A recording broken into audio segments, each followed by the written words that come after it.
Publicado em Paris, em 18 de abril de 1857, o Livro dos Espíritos é o marco inicial de uma nova fase da evolução humana. O Espiritismo baseia-se na solidez deste livro, na credibilidade e sabedoria de suas fontes espirituais, na pureza de sua moral evangélica, nos meios de transmissão mediúnica e na coerência de suas revelações. A característica essencial de qualquer revelação tem que ser a verdade. Revelar um segredo é tornar conhecido um fato. Se é falso, já não é um fato e, portanto, não existe revelação.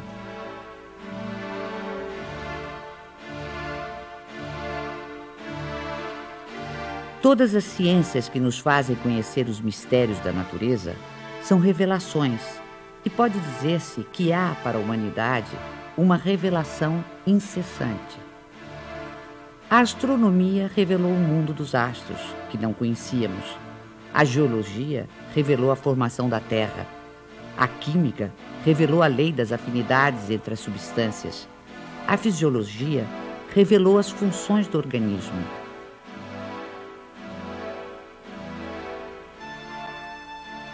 Copérnico, Newton, Galileu, Laplace e Lavoisier foram reveladores. O Espiritismo, dando-nos a conhecer o mundo espiritual que nos cerca e, por conseguinte, o nosso destino depois da morte, é uma verdadeira revelação na acepção científica da palavra. A revelação espírita é de origem divina e de iniciativa dos espíritos, sendo a sua elaboração fruto do trabalho humano.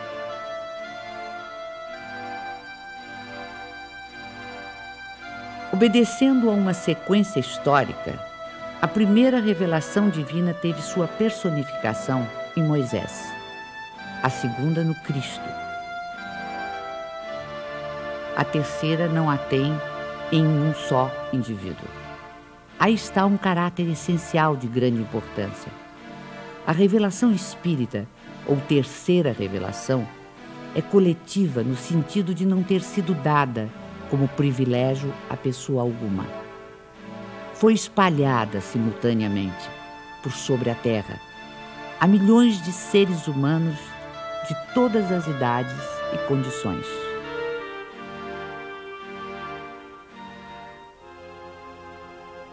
As revelações de Moisés e de Cristo, sendo resultado do ensino pessoal, apareceram num só ponto em torno do qual a ideia se propagou pouco a pouco.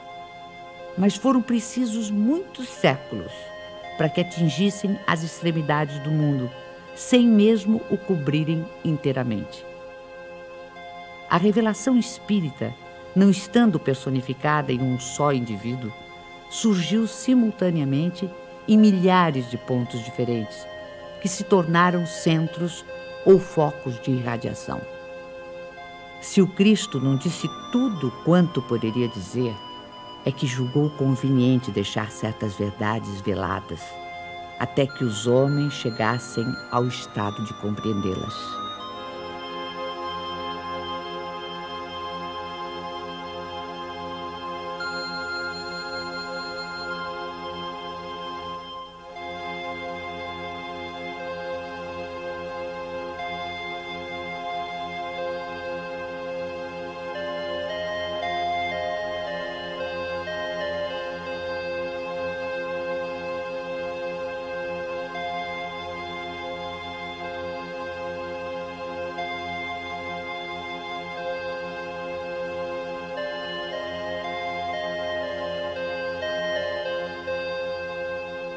Mas quem toma a liberdade de interpretar as escrituras sagradas? Quem tem esse direito?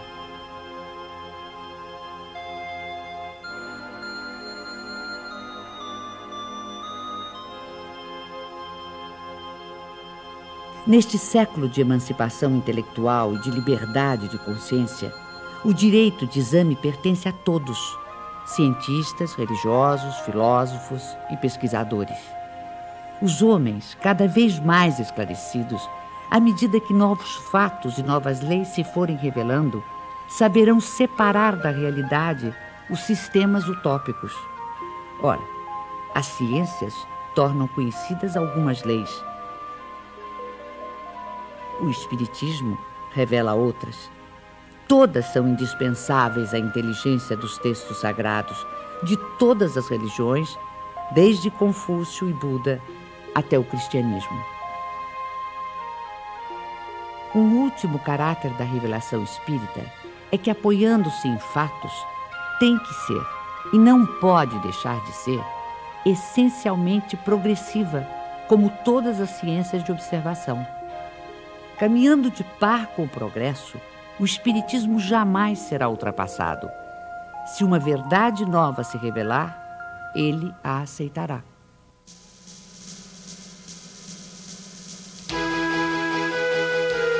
Hoje, mais de 100 anos depois da publicação do Livro dos Espíritos, nenhum dos princípios fundamentais do Espiritismo foi abalado.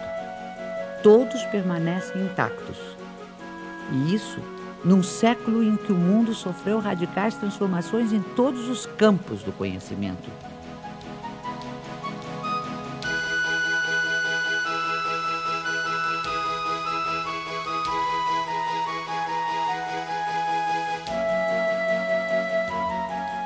O que se pode observar é que o desenvolvimento da ciência se processa justamente na direção dos princípios espíritas. O exemplo mais recente está nos jornais. Depois do átomo e de todas as suas subdivisões, os cientistas acabam de dar mais um passo no estudo do microcosmo. Agora, com o anúncio oficial da descoberta do top quark, a partícula mais fundamental da matéria. Esta conquista científica, que ajudará a entender planetas, estrelas, galáxias e a própria vida, vem confirmar ensinamentos que já nos haviam sido antecipados pelo capítulo 2º do Livro dos Espíritos, sobre os elementos gerais do universo e as propriedades da matéria.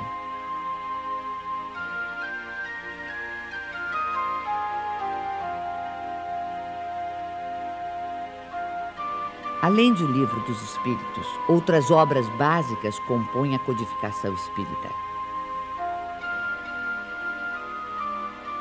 O Livro dos Médiuns, o Evangelho segundo o Espiritismo, o Céu e o Inferno,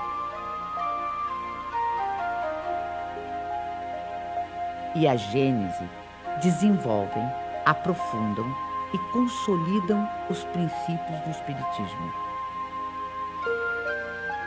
Todos esses princípios, que resultam dos ensinamentos dos Espíritos, foram sistematizados e codificados por Allan Kardec. Hippolyte Léon Denisard Rival, que mais tarde viria a adotar o pseudônimo de Allan Kardec, nasceu na cidade de Lyon, na França, no dia 3 de outubro de 1804. Com a idade de 10 anos, seus pais o enviaram para estudar em Yverdon, na Suíça, onde se localizavam um dos institutos de ensino mais famosos e respeitados em toda a Europa.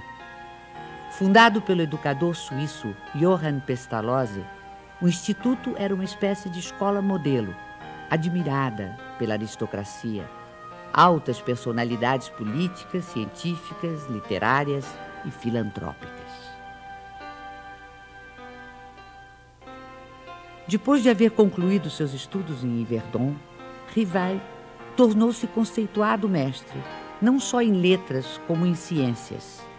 Distinguindo-se também como notável pedagogo, publicou diversos livros didáticos e contribuiu com planos e métodos para a reforma do ensino francês.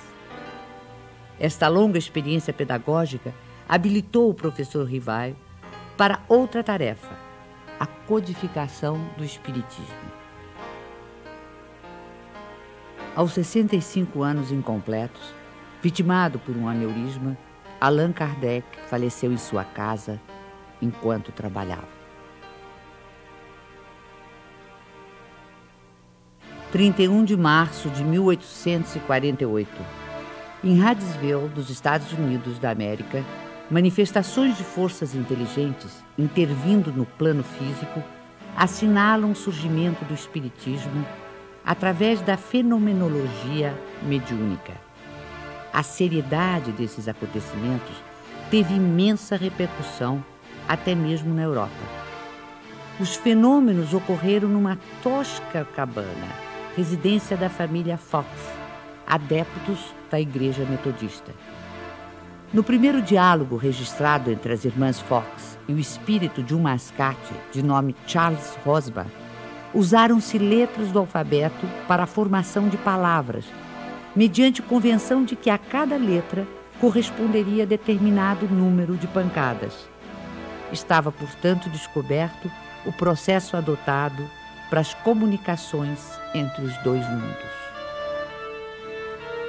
Pode-se dizer que o fenômeno das mesas girantes, que se seguiu aos acontecimentos de Hydesville, preparou o advento do espiritismo, despertando o interesse dos homens de ciência, dentre eles o professor Ribard ou Allan Kardec.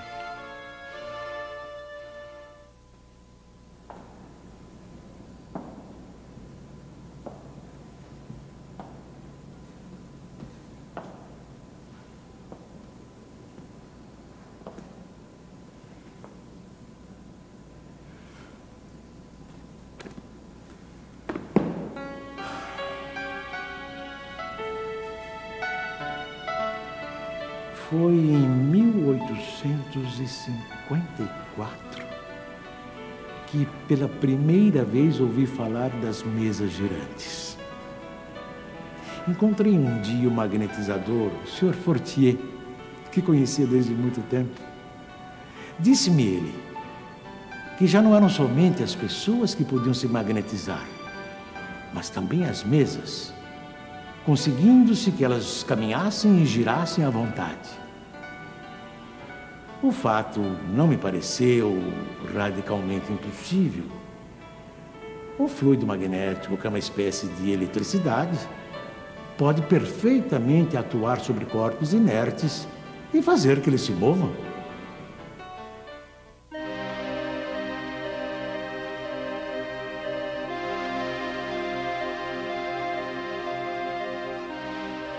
Algum tempo depois, encontrei-me novamente com o Sr. Fortier, que me disse ter um fato muito mais extraordinário. A mesa não só se movia, como também falava. Interrogada, ela respondia através de sinais.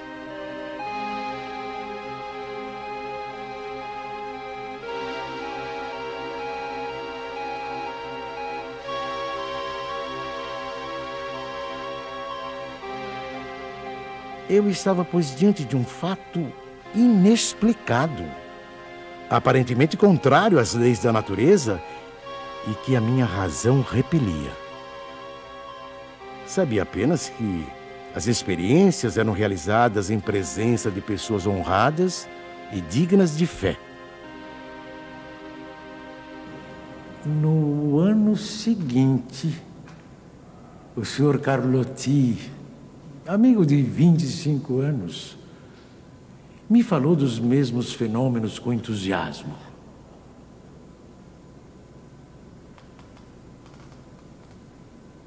Foi ele o primeiro a me mencionar a intervenção dos espíritos. E me contou tantas coisas surpreendentes que, longe de me convencer, me aumentou as dúvidas.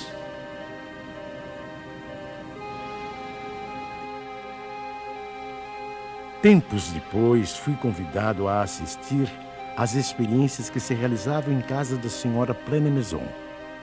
Aceitei imediatamente.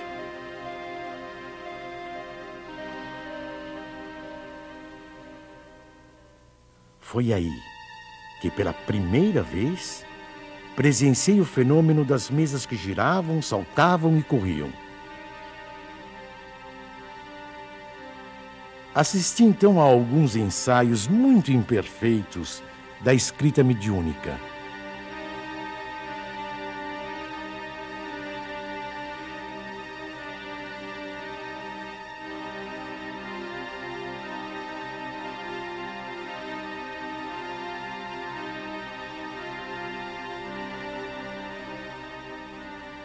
sem dúvida, havia ali um fato que necessariamente decorria de uma causa.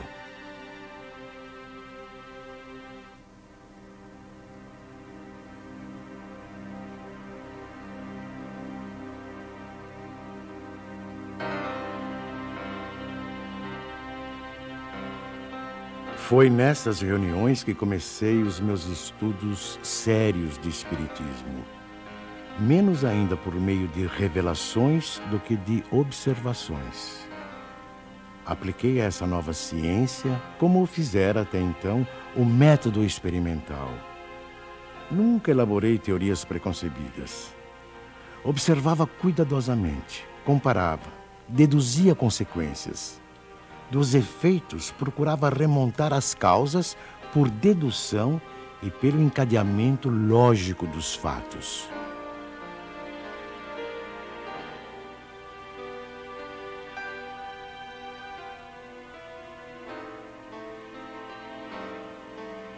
Um dos primeiros resultados que colhi das minhas observações foi que os espíritos, nada mais sendo do que a alma dos homens, não possuíam nem a plena sabedoria, nem a ciência integral.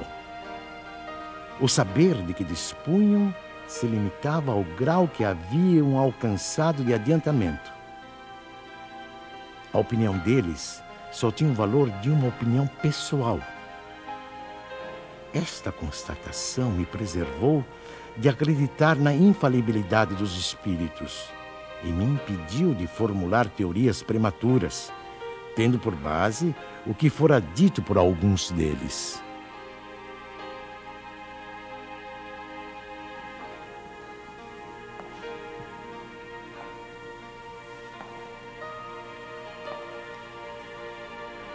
O simples fato da comunicação com os espíritos,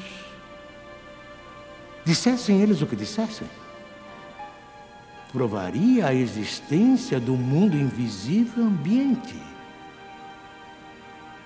Já era um ponto essencial, um imenso campo aberto às nossas explorações. O segundo ponto, não menos importante, é que aquela comunicação permitia que se conhecesse o estado desse mundo, seus costumes, se assim podemos nos exprimir. No ano seguinte, em 1856, passei a frequentar também as reuniões espíritas que se celebravam em casa do Sr. Rustam. Eram sérias essas reuniões e se realizavam com ordem. As perguntas fúteis haviam perdido todo atrativo para a maioria das pessoas. Quanto a mim, ia obtendo a resolução dos problemas que me interessavam, do ponto de vista da filosofia, da psicologia e da natureza do mundo invisível. Levava para cada sessão uma série de questões preparadas e metodicamente dispostas. Pouco a pouco, as sessões iam assumindo caráter muito diverso. Entre os assistentes contavam-se físicos, matemáticos, estudiosos e cientistas das mais diferentes áreas do conhecimento humano. Todos formulando perguntas, aprofundando temas e questões.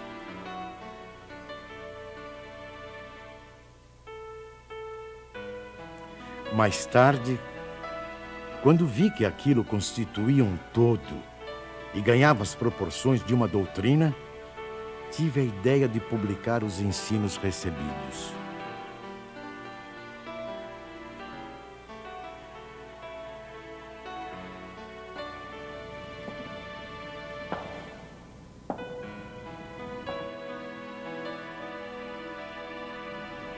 O meu trabalho, em grande parte, já estava concluído e tinha as proporções de um livro. Mas eu fazia questão de submetê-lo ao exame de outros espíritos, com o auxílio de diferentes médiuns. Mais de 10 médiuns participaram do trabalho. Da comparação e da fusão de todas as respostas coordenadas, classificadas, e muitas vezes retocadas no silêncio da meditação, foi que eu organizei a primeira edição de O Livro dos Espíritos.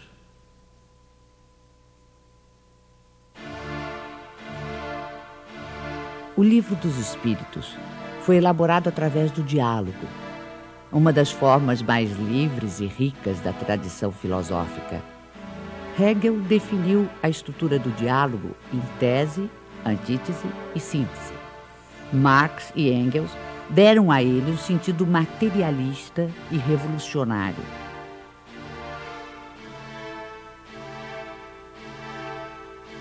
Em vez de enfatizar as contradições, os conflitos e as lutas dos opostos, a dialética espírita prefere a compreensão, a união dos contrários, o entendimento que conduz ao progresso. Pela primeira vez surge uma comunicação como esta.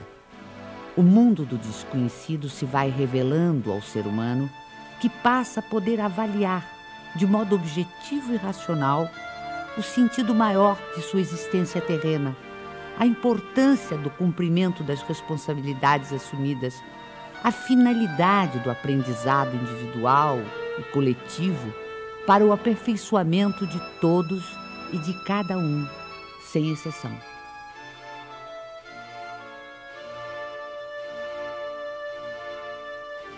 A fé inabalável é a que pode encarar frente a frente a razão, em todas as épocas da humanidade. É aí que reside a principal força do Espiritismo. Força que não fica apenas circunscrita ao plano filosófico, mas que também se estende aos planos científico e religioso. Científico, porque o Espiritismo é uma ciência que demonstra experimentalmente a existência da alma e sua imortalidade. O diálogo ou intercâmbio mediúnico entre o mundo espiritual e o mundo corporal vem abrir uma nova era nos estudos espirituais.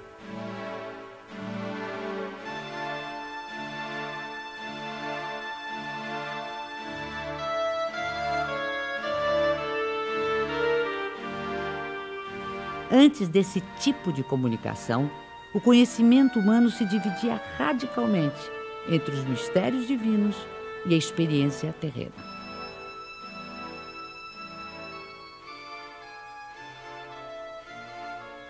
A dialética espírita modifica essa ordem de coisas, mostrando a possibilidade de tratarmos os temas espirituais através da mesma razão que aplicamos às questões materiais.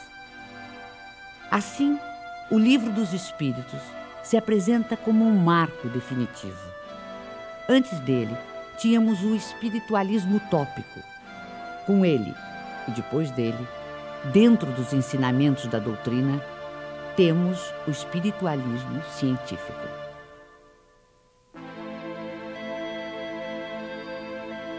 Não existe o sobrenatural senão para o desconhecimento humano das leis naturais.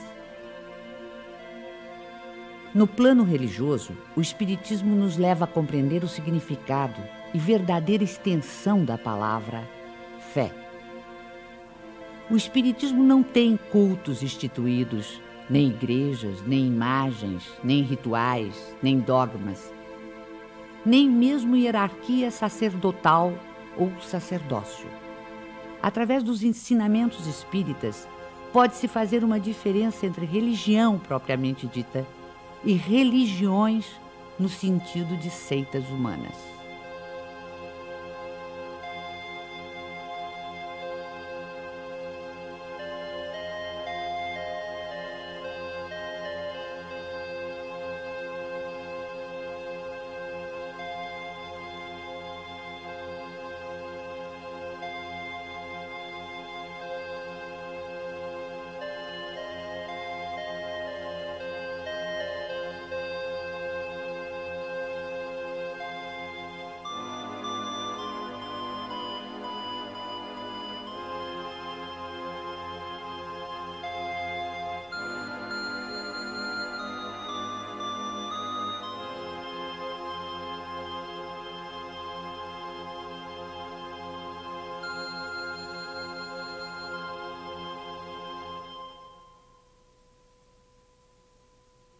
Em vez do culto, temos a prece, que é o mais belo dos diálogos, o mais íntimo, o mais simples e, ao mesmo tempo, o mais sublime. Pela prece sincera, pensamos em Deus numa evocação de pedido, de agradecimento ou de glorificação.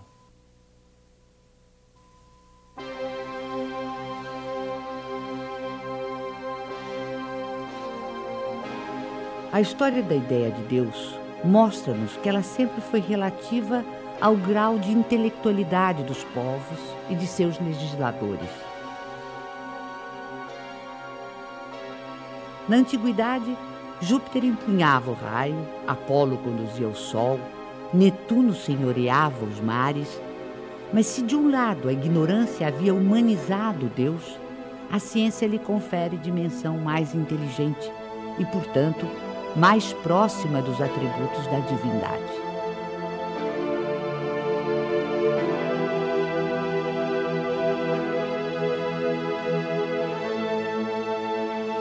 Racionalmente, não é possível admitir um efeito sem causa. Olhando o universo imenso, a ordem e harmonia a que obedece a marcha dos mundos inumeráveis, olhando ainda os seres da natureza, o reino vegetal e os minerais, com suas admiráveis variedades,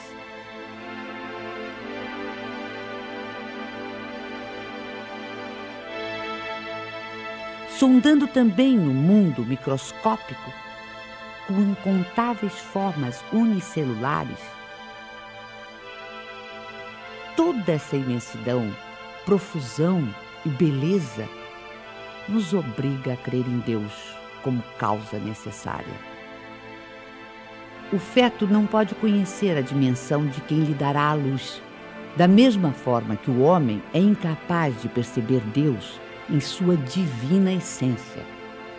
Mesmo depois da morte, dispondo de faculdades perceptivas menos materiais, não pode ainda o espírito imperfeito perceber totalmente a natureza divina. Como recém-nascido, precisará crescer e evoluir para, aos poucos, adquirir entendimento.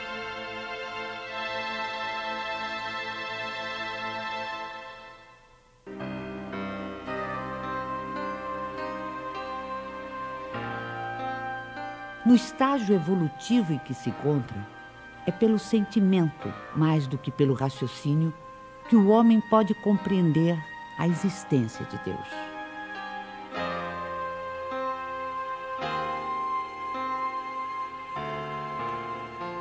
Allan Kardec colocou logo no início do Livro dos Espíritos um capítulo que trata exclusivamente de Deus. Com isso, pretendeu significar que o Espiritismo tem na existência de Deus o seu princípio maior.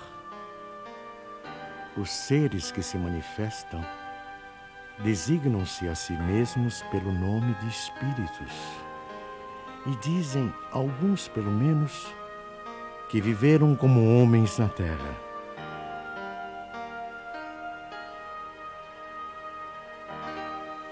Os principais ensinamentos que eles nos transmitiram. Deus é eterno, imaterial, imutável, único, todo-poderoso, soberanamente justo e bom.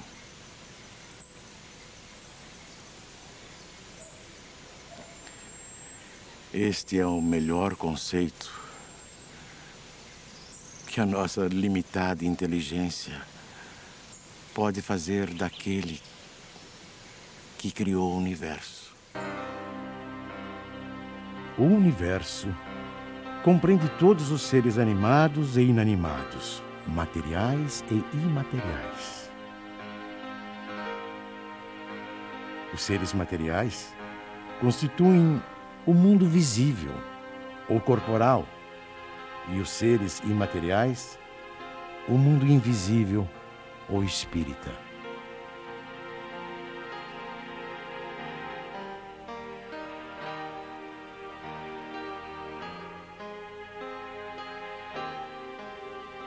O mundo espírita é o mundo normal, primeiro, eterno.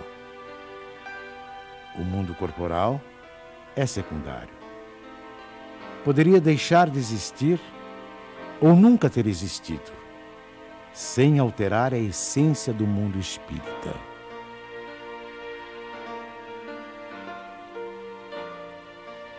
Os espíritos revestem temporariamente um invólucro material, perecível, e sua destruição pela morte os devolve à liberdade. Entre as diferentes espécies de seres corporais, Deus escolheu a espécie humana para a encarnação dos espíritos que chegaram a um certo grau de desenvolvimento.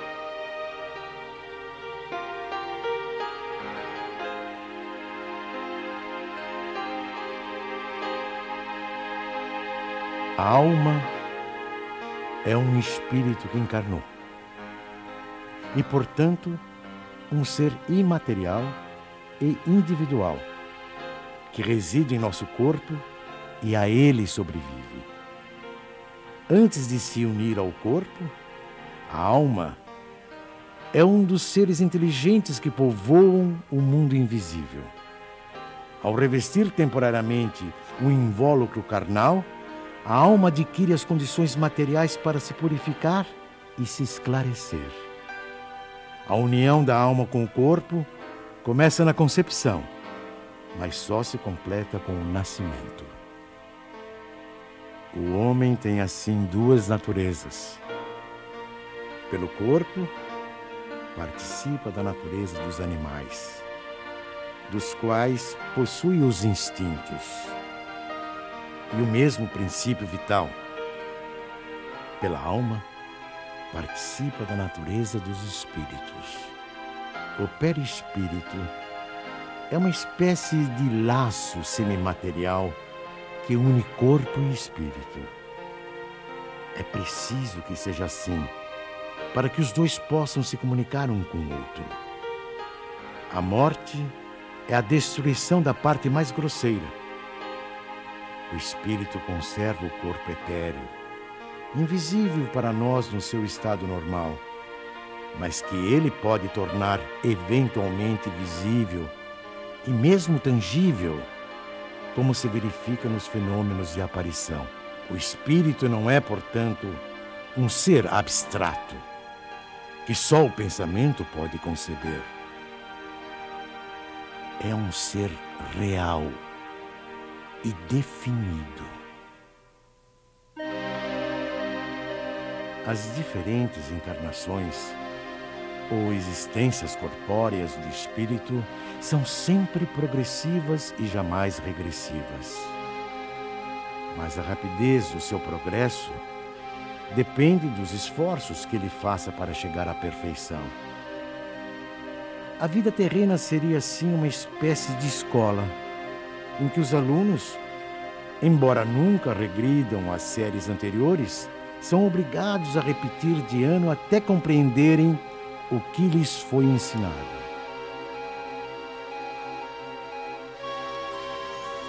Sem as sucessivas provas das vidas corporais, não haveria justiça.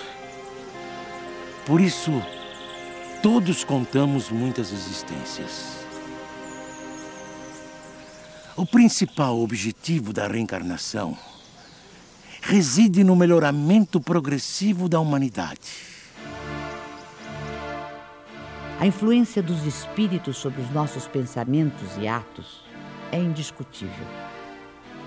Pensar é vibrar, é entrar em relação com o universo espiritual que nos envolve. Conforme as emissões mentais de cada ser, os espíritos poderão colaborar com ele em seus esforços de progresso ou conduzi-lo à sua ruína. Nada mais natural que se consiga harmonia e felicidade quando a emissão mental for equilibrada e positiva. ou infortúnios e aflições se o pensamento for desequilibrado e doentio. A força e o trabalho da mente estão na base de todas as transformações pessoais e coletivas da humanidade. Porque nós, indivíduos e povos, realmente evoluímos em profunda comunhão telepática com todos aqueles espíritos encarnados ou desencarnados que se afinam conosco. A sobrevivência da alma e a possibilidade dos espíritos se comunicarem está amplamente demonstrada pelos fatos espíritas, investigados com todo o rigor científico por numerosos e eminentes sábios e investigadores do século passado e deste século. A proibição mosaica de evocar os mortos já não se justifica em nossos dias. O intercâmbio espiritual ou mediúnico, praticado pelo Espiritismo, se faz pelo predomínio da razão e da ciência e tem como principal finalidade a elevação espiritual e o aperfeiçoamento dos espíritos encarnados e desencarnados com base nos sentimentos de solidariedade e de fraternidade. Assim, a prática mediúnica, bem orientada, é um fator de progresso humano pelos benefícios que produz, tanto no mundo invisível quanto no mundo material. Repelir as comunicações dos espíritos é repudiar o meio mais poderoso de instruir-se pela iniciação nos conhecimentos da vida futura. Todo aquele que sente, num grau qualquer, a influência dos espíritos é, por esse fato, médium. Essa faculdade é inerente ao ser humano, não constitui, portanto, um privilégio exclusivo. Atraímos os espíritos que se afinam conosco, tanto quanto somos por eles atraídos. Quando desenvolvido, o dom mediúnico que gratuitamente recebemos de Deus deve ser utilizado gratuitamente. O médium de elevados princípios morais, que encontra na vivência evangélica a sua conduta de vida, cumpre o exercício da mediunidade com trabalho e paciência, e a ele se dedica exclusivamente por amor. Geralmente, os médiuns têm uma aptidão especial para diferentes fenômenos. Os tipos de mediunidade são tão variados quantas são as espécies de manifestações. A escrita manual é o mais simples e o mais completo meio de comunicação. É por este meio que os espíritos revelam melhor sua natureza e o grau do seu aperfeiçoamento ou de sua inferioridade. Os espíritos evoluídos nos ensinam que o ser humano que se liberta da matéria, por não priorizar as futilidades mundanas e por cultivar o amor ao próximo, aproxima-se da natureza espiritual. A moral dos espíritos superiores se resume como a do Cristo nesta máxima evangélica: fazer aos outros o que queríamos que os outros nos fizessem.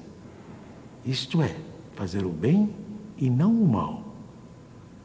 Neste princípio encontramos uma regra universal de proceder, mesmo para as nossas menores ações. Cada um de nós deve tornar-se útil, segundo as faculdades e os meios que Deus nos colocou nas mãos para nos provar. Eles nos ensinam também que não há faltas ou erros irreparáveis. O ser humano encontra o meio necessário nas diferentes existências para avançar segundo o seu desejo e os seus esforços em direção à perfeição, que é o seu objetivo final.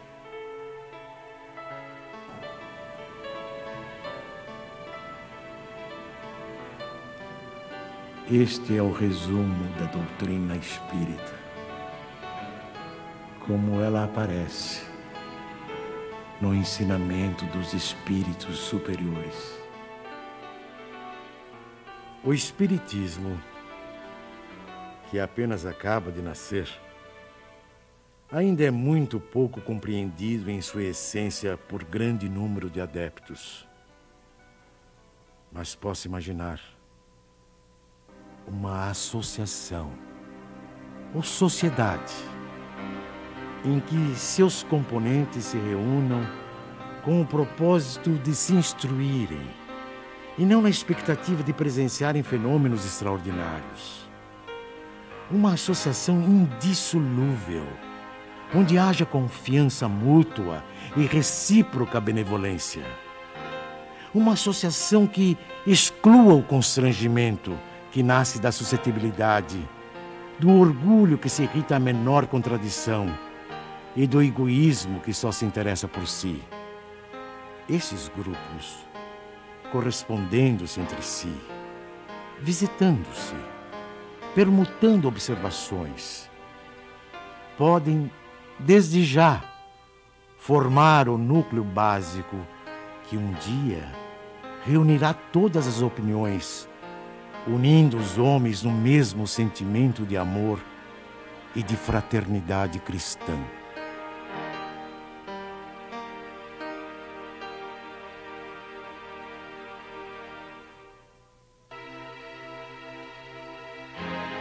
Assim, embora tenha previsto a possibilidade de as reuniões espíritas atraírem número bastante elevado de participantes, Kardec aconselha que estas reuniões se multipliquem, de preferência através da constituição de grupos menores.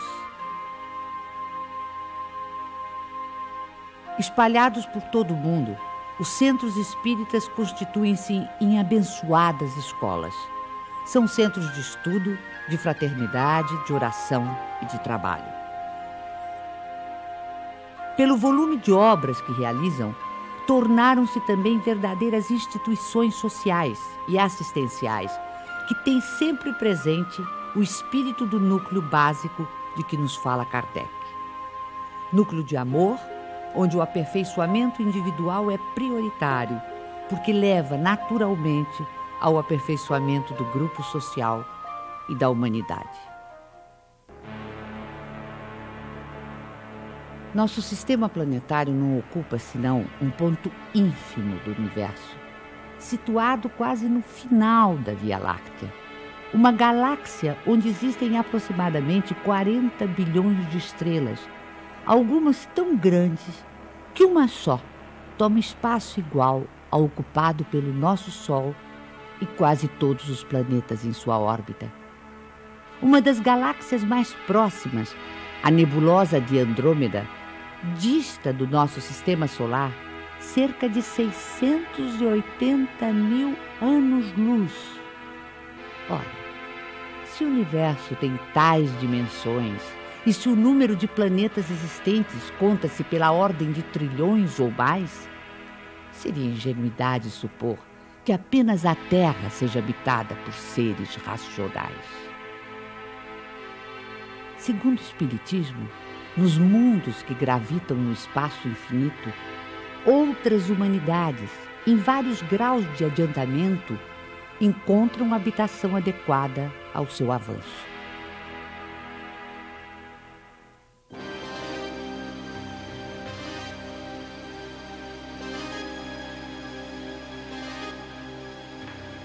Dentre os mundos inferiores, encontra-se a Terra, com suas expiações e provas, com seus extremismos políticos, intolerâncias ideológicas, fanatismos religiosos e injustiças sociais.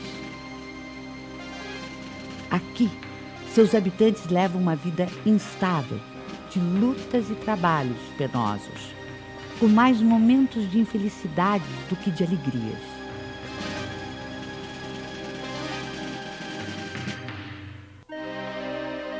A época atual é de transição, época em que convivem os espíritos de vários níveis de adiantamento. Assistimos à partida de uns e a chegada de outros. A evolução é contínua. Em cada criança que nascer, em vez de um espírito atrasado e inclinado ao mal, que antes nela encarnaria, virá um espírito mais adiantado e propenso ao bem.